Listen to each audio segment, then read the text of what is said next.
우리 시간 하나님께서 주신 말씀 보겠습니다. 에베소서 2장 16절에서 22절입니다. 에베소서 2장 16절에서 22절입니다. 함께 봉독합니다. 또 십자가로 이 둘을 한 몸으로 하나님과 화목하게 하려 하심이라. 원수된 것을 십자가로 소멸하시고 또 오셔서 먼 데 있는 너에게 평안을 전하시고 가까운 데 있는 자들에게 평안을 전하셨으니 이는 그로 말미암아 우리 둘이 한 성령 안에서 아버지께 나아감을 얻게 하려 하심이라. 그러므로 이제부터 너희는 외인도 아니요 나그네도 아니요 오직 성도들과 동일한 시민이요 하나님의 권속이라. 너희는 사도들과 선지자들의 턱 위에 세우심을 입은 자라. 그리스도 예수께서 친히 못둥이 돌이 되셨느니라. 그의 안에서 건물마다 서로 연결하여 주 안에서 성전이 되어가고 너희도 성령 안에서 하나님이 거하실 처소가 되기 위하여 그리스도 예수 안에서 함께 지어져 가느니라. 아멘. 이 말씀이 우리에게 은혜의 말씀이 될 수 있기를 원합니다. 교회 소식 나누도록 하겠습니다. 한 주간 잘 지내셨습니까? 코로나 시대에 우리가 신앙을 바로 세우길 원합니다. 그래서 지금 계속해서 우리 신앙의 기초를 세우는 구원과 그리고 우리들의 풍성한 삶을 생각하며 말씀을 나누고 있습니다. 이 말씀들을 우리가 설교를 들으면서 주일 설교, 수요 설교 우리 되돌리기 하면서 듣고 요약하며 신앙의 기초를 다질 수 있기를 원합니다. 그리고 오늘 우리 김성원 선교사님, 우리 김충희 선교사님 아내 되시는 김성원 선교사께서 인도로 출국하게 됩니다. 그동안 자녀 교육 문제로 한국에 좀 있었다가 이제 출국하게 됩니다. 우리 위에서 많이 기도해 줄 수 있길 원합니다. 저희 어머니께서 입원해 계십니다. 이번 주에 강남 세브란스에 입원하셔서 쇄골 접합 수술하게 됩니다. 위에서 기도 많이 부탁드립니다. 감사하게도 저희 가정이 309동 1101호로 이사하게 되었습니다. 감사합니다. 네. 우리 아픈 분들 위해서 많이 기도해 줄 수 있길 원합니다. 이번 주간 우리가 외울 말씀은 요한일서 3장 16절입니다. 그가 우리를 위하여 목숨을 버리셨으니 우리가 이로써 사랑을 알고 우리도 형제들을 위하여 목숨을 버리는 것이 마땅하니라. 이 말씀을 우리가 외우며 묵상하며 사랑이 풍성한 여러분 될 수 있기를 축원합니다. 우리 하나님 말씀 나누도록 하겠습니다. 네, 어려운 중이죠. 어떻게 주님과 함께 동행함으로 마음의 평강과 풍성함의 삶인지요. 믿음이 있어야 됩니다. 그래야지 이 어려운 시대를 우리가 넉넉하게 이길 수 있습니다. 이제 또 한가히 우리 추석이 가까이 오고 있는데 염려 불안으로 서로 걱정하는 그런 것보다는 믿음으로 이 어려운 중에도 품을 수 있는 이 넉넉한 마음이 될 수 있길 원합니다. 여러분, 교회는 본질적으로 공동체에서 출발했다는 사실을 부인하는 기독교인들은 아무도 없을 것입니다. 지금까지 교회가 존속할 수 있었던 이유도 이 공동체성을 잃지 않았기 때문입니다. 그럼에도 불구하고 오늘날 한국 교회가 공동체인가? 라는 질문 앞에서는 고개를 떨구고 있습니다. 그래서 오늘날 우리들의 고민은 어떻게 해야 교회 공동체성을 회복할 수 있을까라는 질문, 여기서 출발해야 할 것입니다. 공동체, 교회는 에클레시아라는 그리스 말입니다. 사람들의 모임이라는 뜻인데요. 사도행전이나 바울 서신을 보면은 거의 가정에서 모였습니다. 사도행전 2장에서 바울이 설교 후에 3,000명이나 예수 그리스도를 믿은 사건이 일어났죠. 자신의 죄를 고백하고 회개하고 세례를 받고 그들은 모여서 사도의 가르침을 받고 교제를 하고 떡을 떼며 기도도 같이 하였습니다. 그들은 매일 성도의 집에 모였었습니다.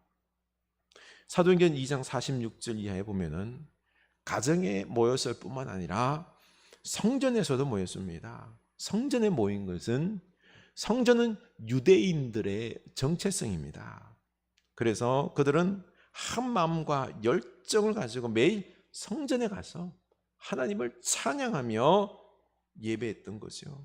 그리고 다시 각 집에 모여서 음식을 나누고 기도하고 말씀 공부와 성찬을 하였습니다.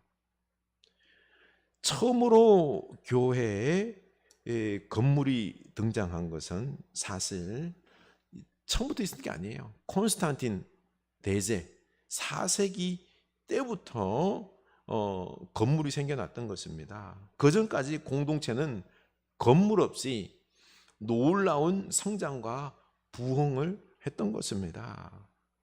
그들은 가정, 강가, 시장, 매주마다 회당에 모였습니다. 지금의 교회는 원래의 의미의 공동체를 교회의 건물로 바꾸어 버렸습니다. 그래서 교회라고 하면 뭐가 생각나죠? 높은 첨탑의 건물을 먼저 생각하지 공동체를 거의 생각하지 않습니다. 그래서 너무 안타깝게 생각한 프랑스의 한 교회 앙듀이즈 교회는 초대교회의 공동체의 현실적인 실현을 위해서 연구하고 열심을 내는 교회입니다. 앙듀이즈 교회는 초대교회의 예배 형식을 따르고요, 초대교회의 공동체의 목회 방향성을 현대 마을 목회에 적용하도록 노력하고 있습니다. 초대교회는 보통 두 번의 예배를 드리는데요, 첫 번째는 오늘날과 같은 이런 강단 목회, 강단에서 이렇게 설교하고 예배하는 목회였고요, 두 번째는 성찬식을 중심으로 한 공동체의 나눔이었습니다. 초대교회는 성찬을 나누면서 자기들의 삶의 애환과 고통들을 함께 나누고는 기도를 했습니다. 그래서 앙디즈 교회는 이렇게 함께 나눔에 있어서 집이 없는 그런 나그네들을 생활할 수 있도록 생계 그리고 주거를 도와주고, 그리고 단순히 그 먹을 것 잠잘 곳만 제공하는 것이 아니라 그들 내면 속에 담겨 있는 그 삶의 애환들을 함께 나누며 그리고 함께 아파하며 기도해 주었습니다. 그리고 그들이 다시 새 인생을 살아갈 수 있도록 옆에서 도운 거지요. 앙듀이즈 공동체는 이 사역을 그 공동체의 중요한 사역으로 삼았습니다. 만약에 우리에게 이 섬김의 사역을 감당하라고 하면은 시작하기도 전에 마음에 벌써 무거움이 내리누를 것입니다. 그래서 이런 말씀을 안 들으려고 귀를 막지요. 저도 예외는 아닙니다.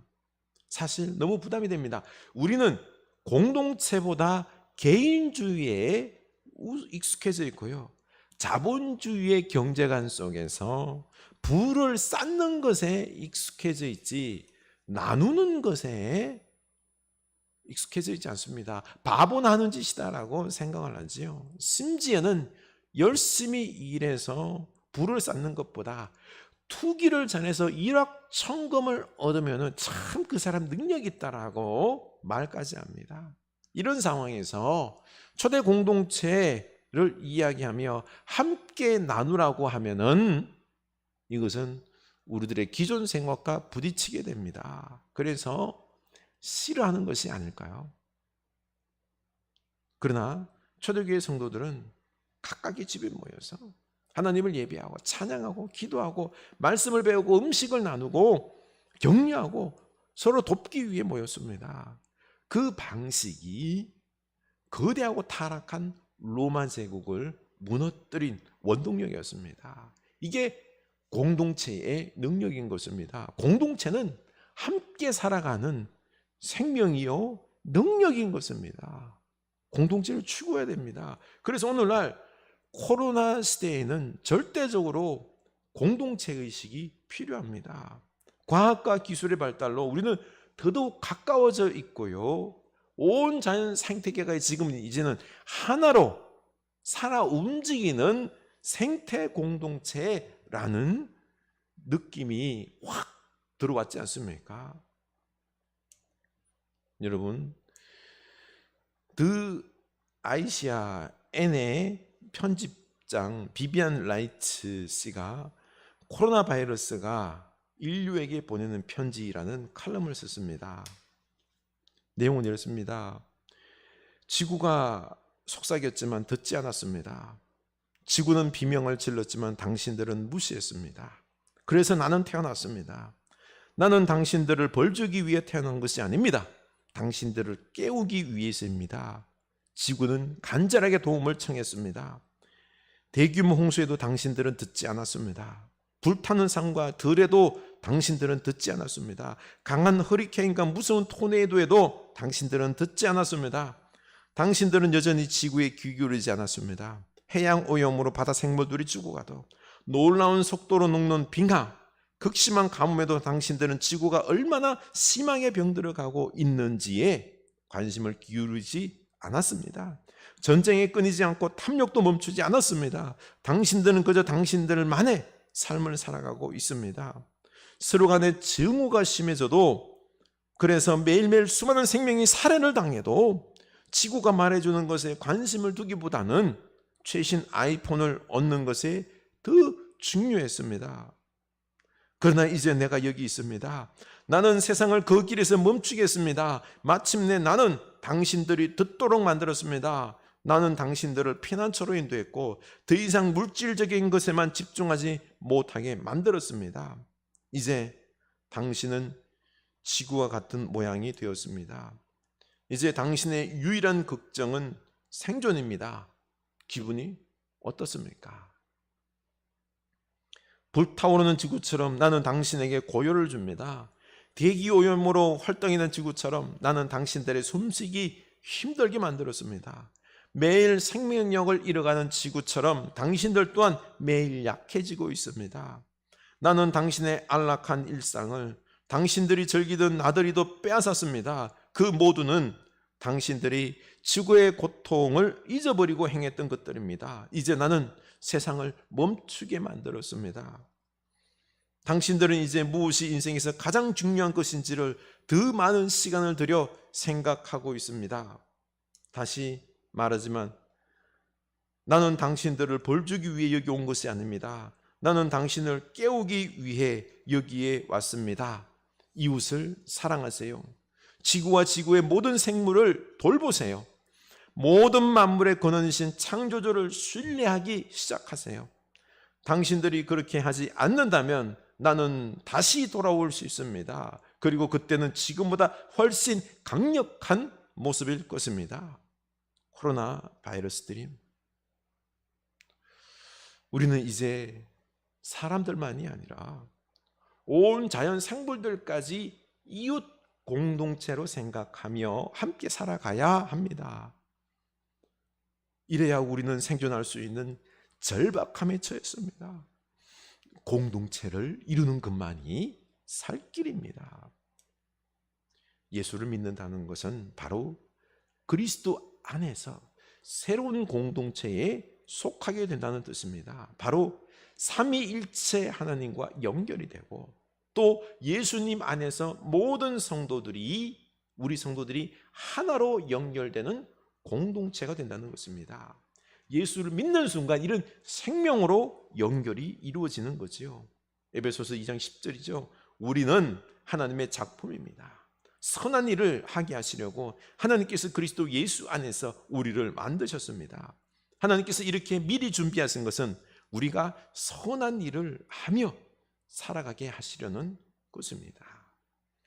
우리가 하나님의 작품이라고 말합니다. 주어가 내가 아니라 우리가 다 함께 공동체가 하나님의 작품이라는 거죠. 우리가 하나님이라는 작품이라는 이 첫 번째 의미는 우리가 하나님 안에서 한 가족이다라는 뜻입니다.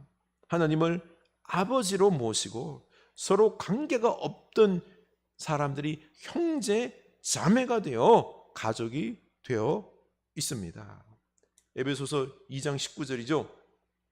그러므로 이제부터 여러분은 외국 사람이나 나그네가 아니요 성도들과 함께 시민이며 하나님의 가족입니다. 아멘. 여러분과 제가 이제 하나님 안에서 하나님을 아버지로 모시는 가족입니다. 예수님의 피를 나눈 가족인 거죠. 둘째, 우리가 하나님의 작품이라는 의미는 그리스도의 몸으로 하나가 되었다는 것입니다.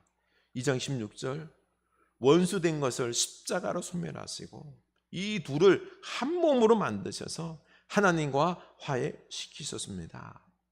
우리는 한 몸입니다. 그리스도의 몸의 특징은 머리이신 그리스도께서 움직이시는 대로, 말씀하시는 대로 살아 움직이는 것입니다. 하나가 되어서 주님의 말씀에 복종하고 만물을 충만하게 하는 사명을 감당하는 것이죠. 에베소서 1장 23절, 교회는 그리스도의 몸이에요.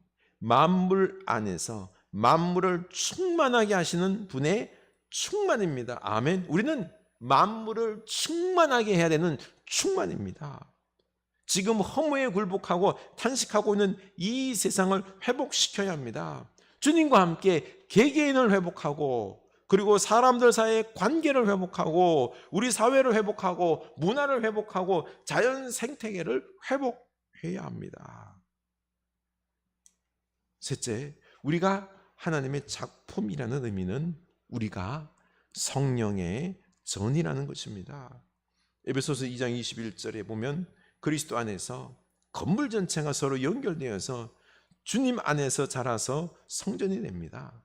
그리스도 안에서 여러분도 함께 세워져서 하나님이 성령으로 거하실 처소가 됩니다. 아멘. 우리가 주 안에서 서로 연결이 되어서 성전이 된다는 것이고, 다른 말로는 우리는 성령이 거하시는 성령의 성전인 것입니다.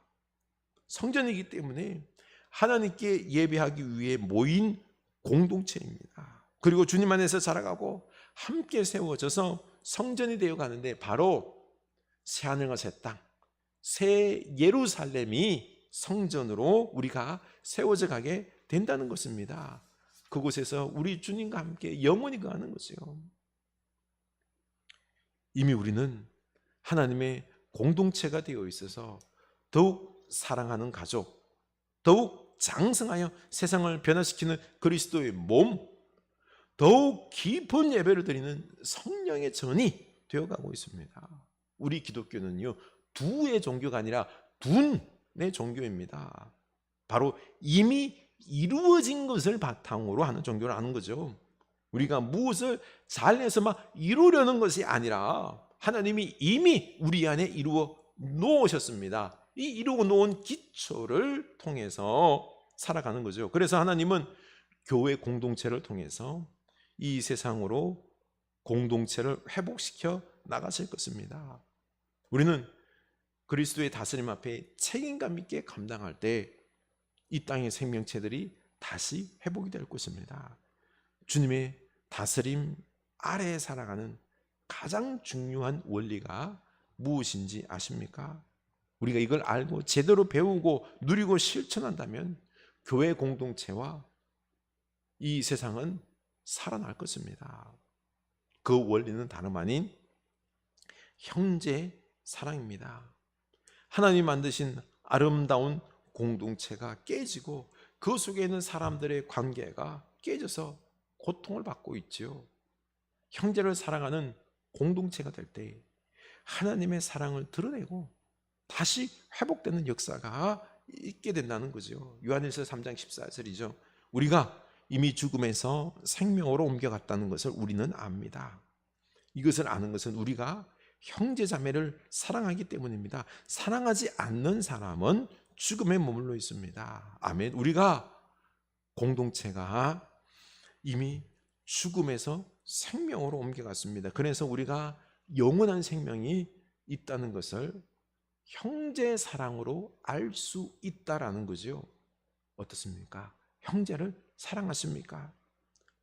우리는 내가 가진 재능으로, 내가 가진 돈과 시간을 나의 성공을 위해서 써도 모자라는데, 예수를 믿는다면 남을 위해서 나누라는 것입니다. 이런 마음이 들고 이런 말씀이 들립니까? 그러면 우리는 구원받은 것입니다. 이제 결단합시다. 형제를 사랑하는 말씀에 순종합시다. 기독교는 사랑의 종교입니다. 사랑해야 합니다. 그런데 개인적, 이기적 자본주의에 쩔어 살던 우리가 내 것을 나누며 형제를 사랑한다는 게 쉽지가 않습니다. 쉽지가 않습니다. 그래서 먼저 주님께서 받은 사랑을 헤아리면, 우리가 받은 사랑을 헤아리면 사랑할 수 있는 거죠. 요한일서 3장 16절, 그리스도께서 우리를 위하여 자기 목숨을 버리셨습니다. 자기 목숨을 버리셨습니다. 이것으로 우리가 사랑을 알게 되었습니다. 그러므로 우리도 형제자매를 위하여 목숨을 버리는 것이 마땅합니다. 아멘. 우리를 위하여 목숨까지 내어주신 그 희생적인 사랑을 우리가 묵상할 때, 알 때 우리도 내 것을 내어줄 수 있습니다. 예수님의 십자가 사랑은 우리의 사랑을 움직이게 합니다. 움직이게 합니다. 아주 성경적인 드라마가 한 편이 있습니다. 바로 OK 광자매라는 드라마인데요. 광자 돌림의 세 딸이 있는데, 아버지가 그 세 딸을 키우기 위해서 외국 근로자로도 일하고 전적인 헌신을 다했습니다. 그런데 그 어머니는 세 딸을 그루밍, 조종해서 아버지를 나쁜 사람으로 만들고 자기 말만 따르게 했습니다. 그런데 그 어머니가 불륜을 저지르다 사고사를 당합니다. 결국 이 세 딸은 어머니가 악하고 그리고 아버지가 말없이 헌신한 것을 비로소 알게 되었습니다. 이때 막내딸 광태가 부잣집에 시집을 가게 되었는데요. 문제는 그 친부가 나타나서 사위를 협박해서 돈을 뜯어내다가 결국 딸에게까지 내가 친부이니 나를 복양해라, 돈을 달라 했던 것입니다. 이때 그 딸은 엄마가 불륜을 저질러서 자기를 낳았다는 사실을 알고는 충격을 먹습니다. 그런데 늘 아빠의 수상한 수첩, 이게 숨기고 있었는데요. 이걸 미심쩍어하던 큰딸이 비밀을 캐려고 이모는 진실을 말해주세요. 말합니다. 너희 셋 다 아빠 딸이 아니다.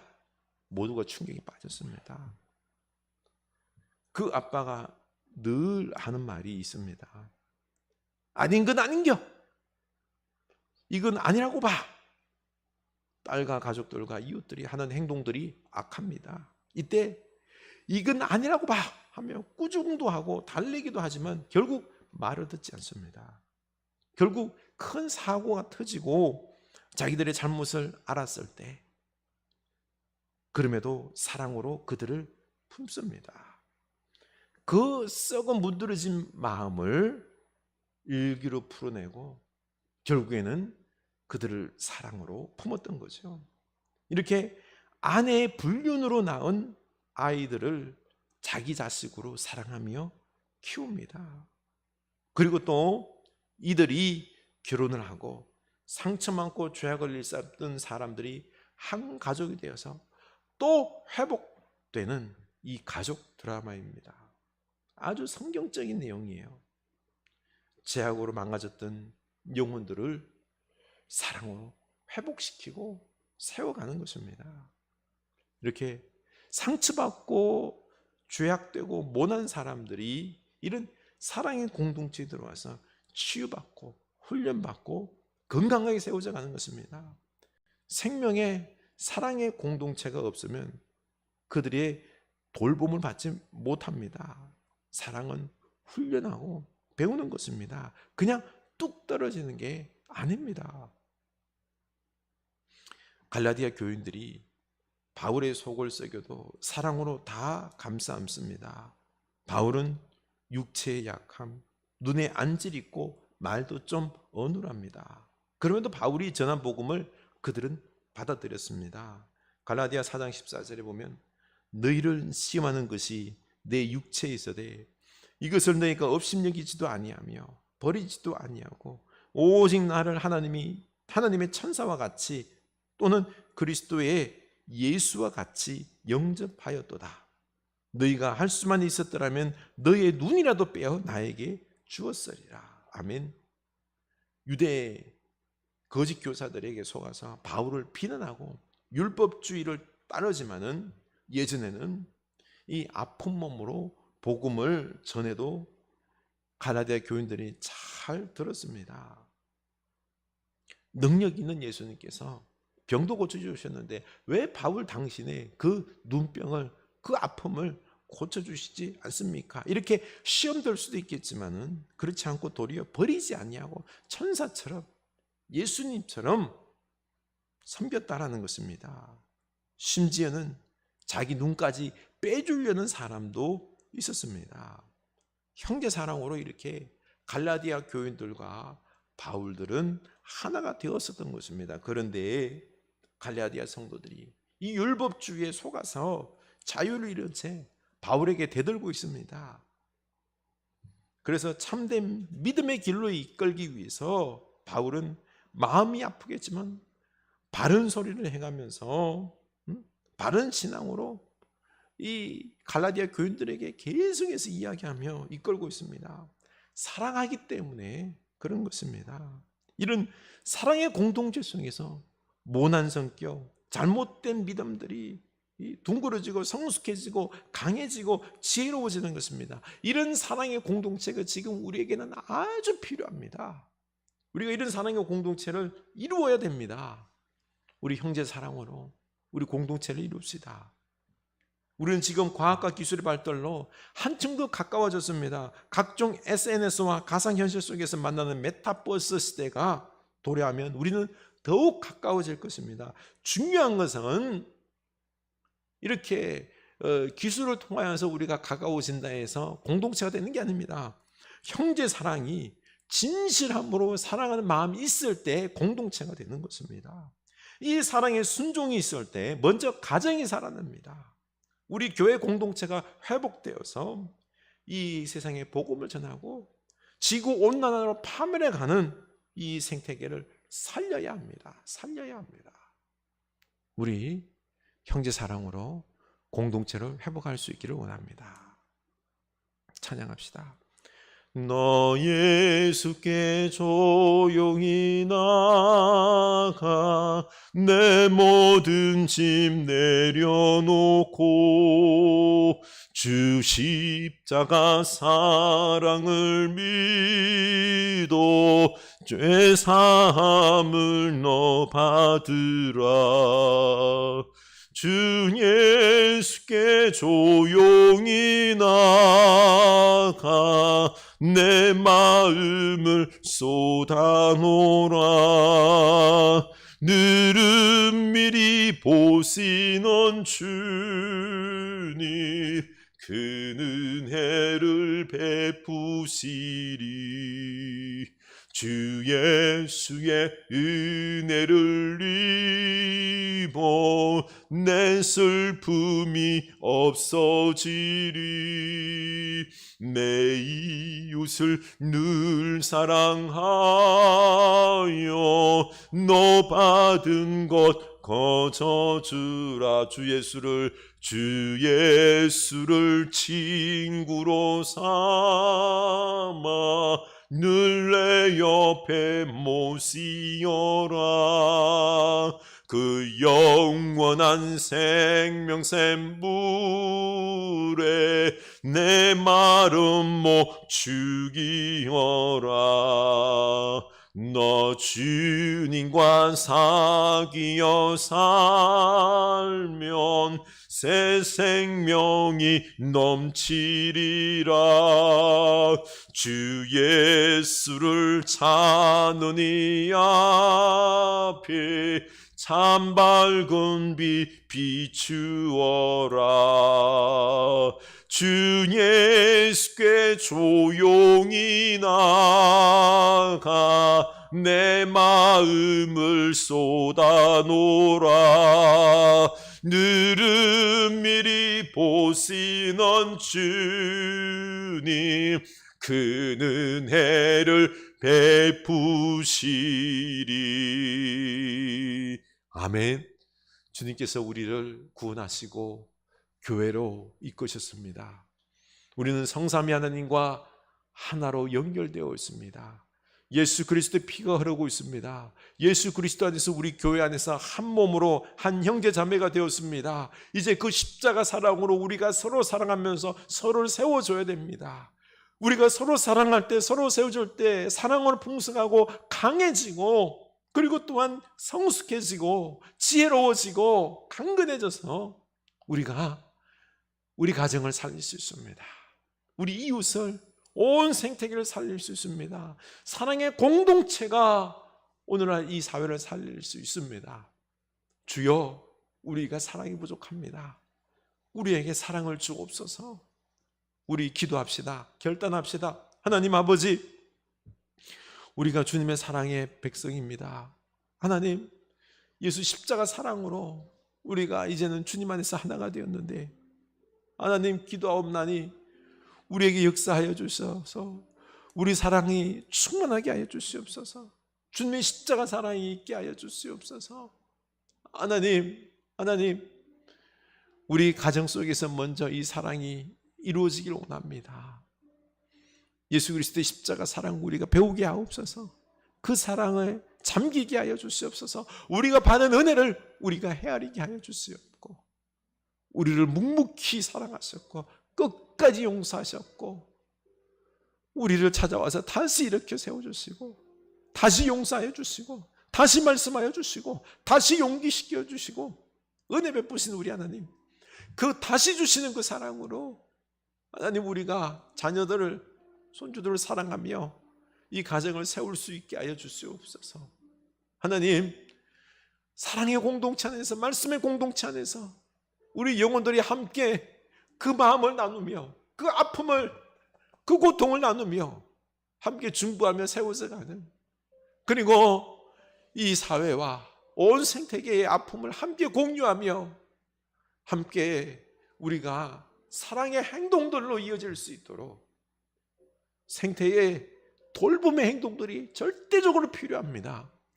하나님, 이 시대에 주께서 만들어 놓은 이 아름다운 피조물들, 우리 인간들을 비롯하여서 온 생물들이 생명의 온전함을 회복할 수 있도록 하나님, 우리를 깨어나게 하여 주시고, 우리가 사랑으로 알게 하옵소서. 내 몸처럼 사랑할 수 있는, 내 몸처럼 사랑할 수 있는 우리들 다 되게 하여 주시옵소서. 하나님, 우리에게 깨닫게 하소서. 예수님의 그 십자가 사랑, 우리를 끝까지 사랑하시고, 죄악되고 어두운 길로 가고 부인하고 거절하고 불순종하는 우리들 다시 찾아오셔서 사랑하시고 또 사랑하시고 하시는 그 사랑으로 우리 가정 식구들을 사랑하게 하시고 이웃들을 사랑하게 하시고 그들의 마음들 함께 나누며 회복되어서 그 회복된 마음으로 사랑 충만한 영혼이 되어 가정을 회복하게 하시고 이웃들을 사랑하게 하시고 말 못하는 자연들까지 내 몸 사랑하듯이 아끼듯이 그 온 피조물들의 온전함을 회복하게 하옵소서. 지금 우리 주 예수 그리스도의 은혜와 하나님 아버지 크신 사랑하심과 성령 하나님의 감화 감동하심의 역사가 사랑으로 공동체를 세우기로 다짐하는 주의 사랑 백성들 머리 위에 지금부터 영원까지 함께 하시길 간절히 축원하옵나이다. 아멘.